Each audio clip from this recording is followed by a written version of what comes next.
नमस्कार, आप देख रहे हैं कैपिटल टीवी उत्तर प्रदेश और मैं हूं आपके साथ पारुल त्रिपाठी। जम्मू कश्मीर में विधानसभा चुनाव की तारीखों का ऐलान हो गया है और इसको लेकर चुनावी हलचल तेज हो गई है।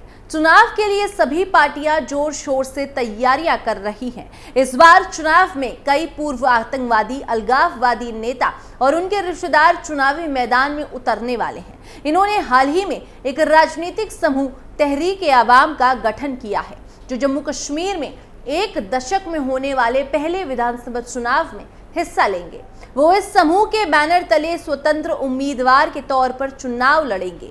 बता दें कि जम्मू कश्मीर में 18 सितंबर से 1 अक्टूबर तक 3 चरणों में मतदान होंगे। समूह में प्रतिबंधित जमात-ए-इस्लामी के पूर्व सदस्य शामिल। ये कदम कश्मीर के राजनीतिक परिदृश्य में बदलाव का संकेत है, क्योंकि अलगाववादी पहले चुनावों का बहिष्कार करते थे, लेकिन अब मुख्य धारा में शामिल होने की कोशिश कर रहे हैं। इस समूह में प्रतिबंधित जम्मू कश्मीर जमात-ए-इस्लामी के पूर्व सदस्य शामिल हैं, जिसमें से कई चुनावी दौड़ में शामिल होने की योजना बना रहे हैं। समूह के एक सदस्य आदिल अहमद ने कहा कि यह एक अच्छी शुरुआत है। हमें समाज में खुद को साबित करने के लिए चुनाव लड़ने की अनुमति दी जानी चाहिए। एक विधायक किसी और की तुलना में बेहतर सामाजिक कार्य करता है। अब्दुल रशीद शेख की सफलता से प्रभावित अलगाववादी। एक रिपोर्ट के अनुसार इन पूर्व अलगाववादियों का ये फैसला अब्दुल रशीद शेख की सफलता से प्रभावित था, जिन्हें इंजीनियर रशीद के नाम से जाना जाता है। अब्दुल रशीद शेख ने जेल में रहने के बावजूद नेशनल कॉन्फ्रेंस के उपाध्यक्ष उमर अब्दुल्ला और पीपुल्स कॉन्फ्रेंस के अध्यक्ष सज्जाद गनी लोन को लोकसभा चुनावों में हराया था। अफजल गुरु का भाई भी चुनावी मैदान में। जम्मू कश्मीर में विधानसभा चुनाव लड़ने वाले प्रमुख हस्तियों में अफजल गुरु का भाई एजाज अहमद गुरु भी शामिल है। बता दें कि अफजल गुरु को 2001 के संसद हमले में उसकी भूमिका के लिए दोषी ठहराए जाने के बाद से साल 2013 में फांसी दी गई थी। इसी के साथ आपको बता दें कि चुनाव लड़ने वालों में एक और जाना माना नाम सर्जन बरकती भी शामिल है, जो वर्तमान में श्रीनगर की जेल में कैद है। सर्जन बरकती पर साल 2016 में हिजबुल मुजाहिदीन कमांडर बुरहान वानी की हत्या के बाद पत्थरबाजी के विरोध प्रदर्शन आयोजित करने के संबंधित राष्ट्र विरोधी आरोप लगे थे। अपने अलगाववादी नारों के लिए कश्मीरी पॉइंट पाइपर के रूप में जाने जाने वाले सर्जन बरकती अगस्त 2023 से जेल में है, जबकि उनकी पत्नी को भी नवंबर 2023 में आतंकवाद वित्त पोषण मामले में गिरफ्तार किया गया था। आने वाले दिनों में उनकी बेटी द्वारा चुनाव में उम्मीदवारी की घोषणा किए जाने की उम्मीद है।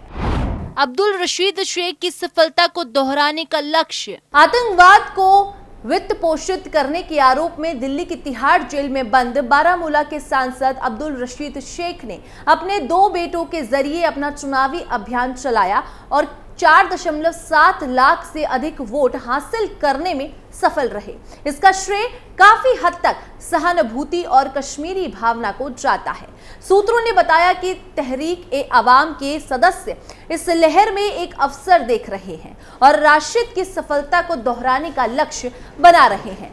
राशिद की अवामी इत्तेहाद पार्टी को आधिकारिक तौर पर मान्यता नहीं मिली है, लेकिन उसने 18 सितंबर को होने वाले पहले चरण के मतदान के लिए लगभग 1 दर्जन निर्दलीय उम्मीदवारों की घोषणा की है। जम्मू कश्मीर अपनी पार्टी के प्रमुख अल्ताफ बुखारी ने संभावित गठबंधन पर चर्चा के लिए राशिद के भाई शेख खुर्शीद और बेटों अबरार और असरार से संपर्क किया है।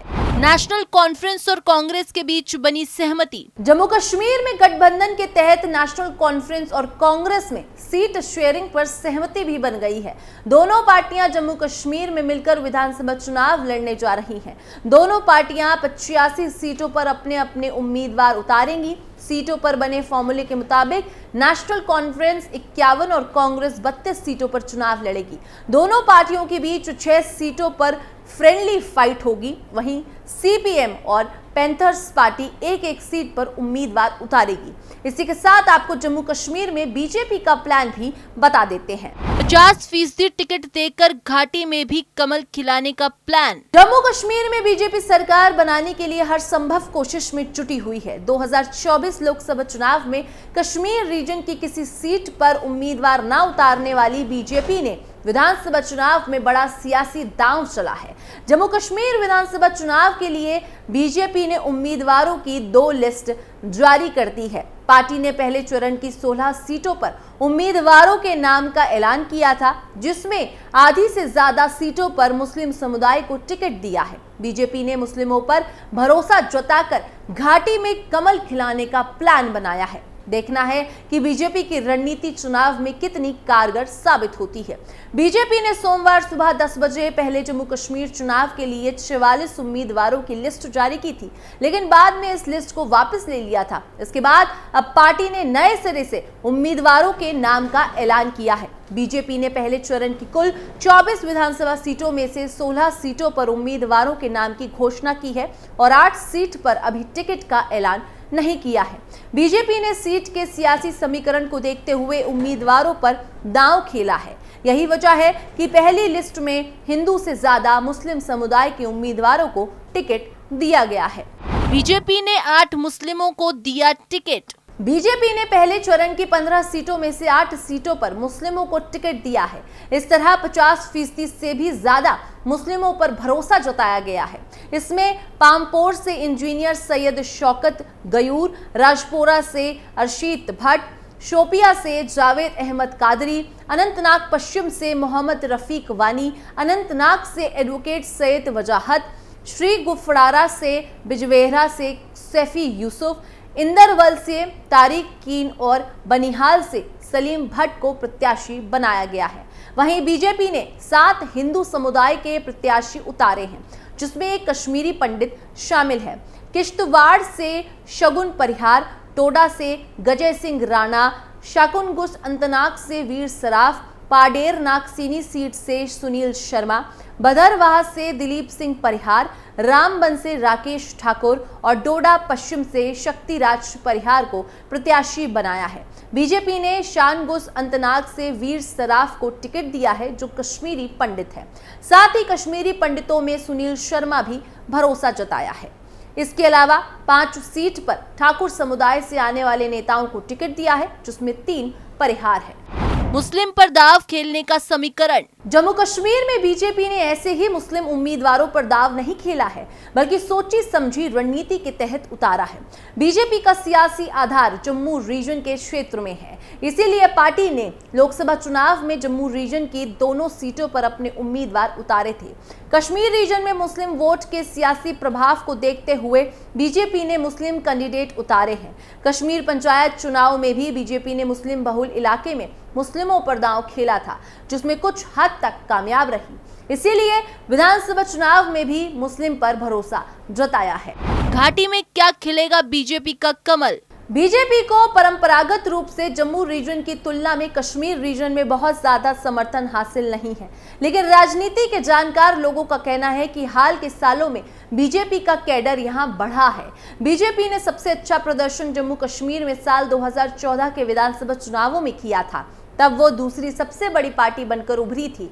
उस समय बीजेपी ने पीडीपी के साथ मिलकर सरकार बनाई थी। बीजेपी ने कुल 87 में से जम्मू की 25 सीटों पर जीत हासिल की थी। बीजेपी का राज्य में सियासी आधार जम्मू वाले क्षेत्र में ही रहा है, लेकिन कश्मीर के रीजन में हिंदू वोटों का प्रभाव बहुत नहीं है।